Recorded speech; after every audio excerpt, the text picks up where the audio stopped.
Bayangkan, seluruh tabunganmu yang kau simpan bertahun-tahun hilang hanya karena satu keputusan.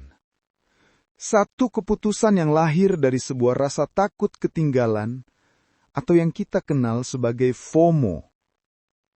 Dan inilah kisahku. Saat kripto menghancurkan semua yang kupunya. Semua berawal ketika aku pertama kali mendengar tentang kripto. Aku membaca cerita orang-orang yang mendadak kaya hanya dengan satu koin. Forum, grup WhatsApp, media sosial, semuanya hanya berkata satu hal. Bitcoin to the moon! Saat aku lihat grafik, candlestick hijau tak berhenti naik. Semua orang bilang, ini baru awalnya.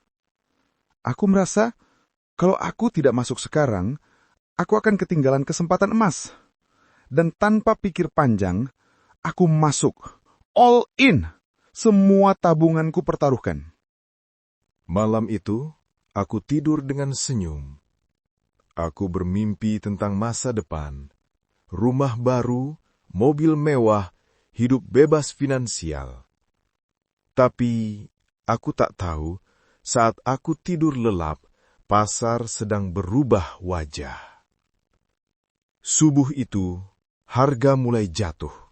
Hijau berubah jadi merah. Satu support jebol, lalu yang lain ikut runtuh.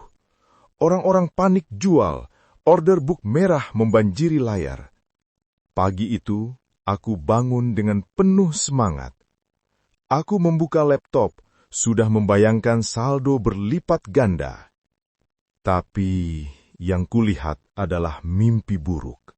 Dari belasan juta tabungan, kini tinggal sisa kecil yang tak berarti. Rasanya seperti dunia runtuh. Semua yang kukerjakan bertahun-tahun lenyap hanya dalam hitungan hari.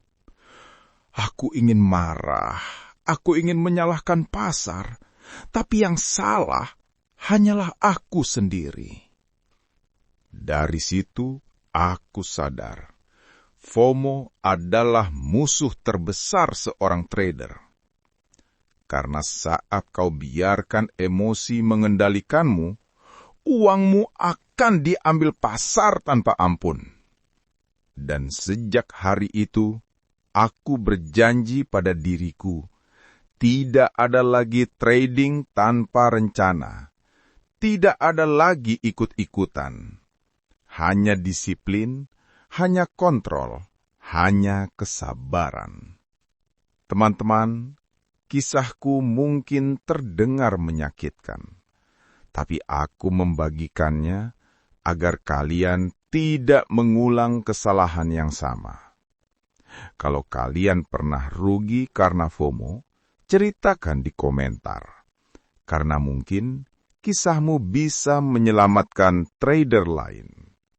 Jangan lupa like, subscribe, dan nyalakan loncengnya, karena di episode berikutnya, kita akan bahas kisah seorang trader yang tertipu robot trading profit pasti yang akhirnya malah menghancurkan hidupnya.